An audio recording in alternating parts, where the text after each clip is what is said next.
everybody, welcome back to the channel. I'm hoping everybody is ready for a new story.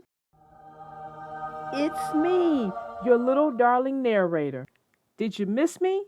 'Cause I sure missed you guys. Little darling, that was an awesome intro. I liked yours too.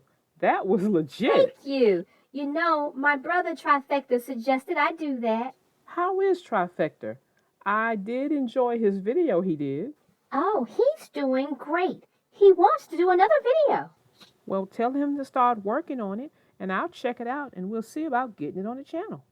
Oh, I definitely will do that. He's already told me he's got something in mind. I have no idea what it is. Well, you guys do great work. I love what you all did with the bully video. I hated that I couldn't be here, but I love that you guys were able to handle it. Thank you so much. No problem. We love this channel and we're here to help. Well, the story that's about to be read is a first-time situation, and I think a lot of people will be able to relate. I know I can. How about you, Triangel? Oh, most definitely. All right then, stay tuned.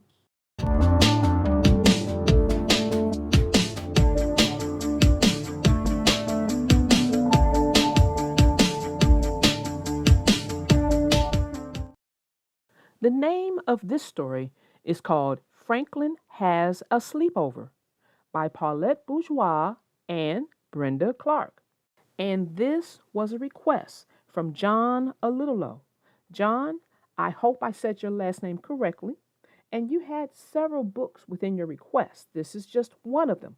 We will try to process the rest of them as soon as we can, but until then, enjoy. Franklin could count by twos and tie his shoes. He could zip zippers and button buttons. He could even sleep alone in his small, dark shell. So Franklin thought he was ready for his first sleepover. He asked his mother if Bear could stay overnight. "All right," said Franklin's mother, "but where will Bear sleep?" Franklin's room was small for a turtle and a bear. "We could sleep in the living room," suggested Franklin.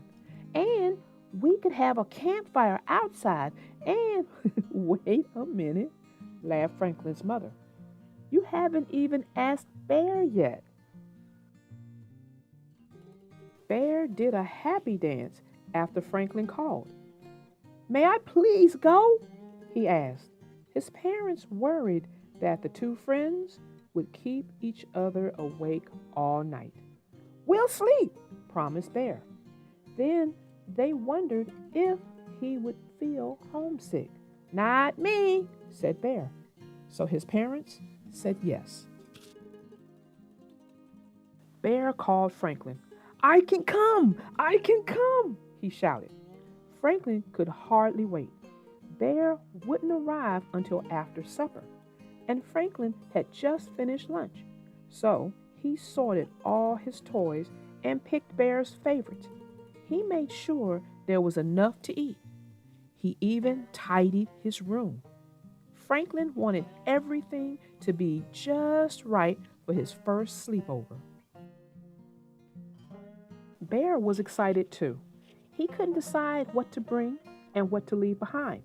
He filled an enormous bag with toys, books, a pillow, a sleeping bag, a puzzle, and a flashlight. He packed slippers, a toothbrush, and a snack. He put his bunny on top of the bag, and every hour he asked if it was time to go. After supper, Franklin sat by the window waiting for his friend. Finally, Bear and his parents arrived. "Have a good time," they said. Bear gave them each a great big hug. "We're camping in the living room," said Franklin. "Oh, I've never done that before," said Bear. He laid out his sleeping bag and Franklin made a tent from a tablecloth. "This is going to be so much fun," giggled Bear. They played all their favorite games. Before long, it was dark outside. "How about a campfire?" asked Franklin's father. "With marshmallows?" Bear licked his lips. "And hot dogs, too," said Franklin's mother. Franklin's father told Bear and Franklin what to do.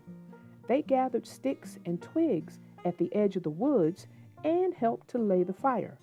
They filled a bucket with sand and another with water. "I'll light the fire," said Franklin's mother. There was a crackle and sparks jumped into the air. "I went to camp," said Franklin's father. "We used to sing while the fire was burning." He sang in a clear, low voice. By the end of the song, Franklin and Bear had learned all the words. The frogs in the pond were croaking, and the owl in the woods was hooting. Franklin and Bear toasted marshmallows and roasted hot dogs. Bear had two of everything. Then, for a long, long time, they sat quietly, watching the stars. Franklin yawned, and Bear rubbed his eyes. "Time to put out the fire and go inside," said Franklin's father. When Franklin and Bear were ready for bed, Franklin's parents gave them both a glass of water and a good night hug. "Sleep tight," they said, turning off the light. The two friends lay still for a moment. Then Bear turned on his flashlight. "Franklin," he whispered, "I don't feel good." "Did you eat too much?" asked Franklin. "No." A tear ran down his cheek. "What's wrong then?" Bear looked around. "I miss my room." "Oh," said Franklin. Then he had an idea. "Bring your bed and come with me. We can sleep in my room." Bear found a cozy spot and snuggled into his sleeping bag. After a moment, he turned on his flashlight again. "What's wrong now?" Franklin asked. "My mother always says good night to my bunny," whispered Bear.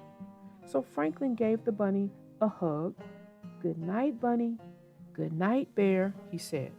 Soon they were fast asleep. The next morning, Franklin's father made them a special breakfast. "Did you have a nice sleepover?" asked Franklin's mother. "It was wonderful," said Bear. "Thank you.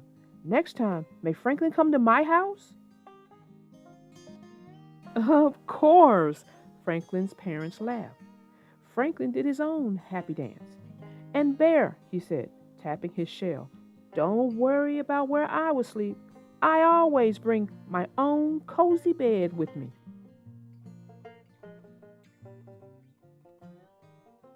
Well, that ends our story.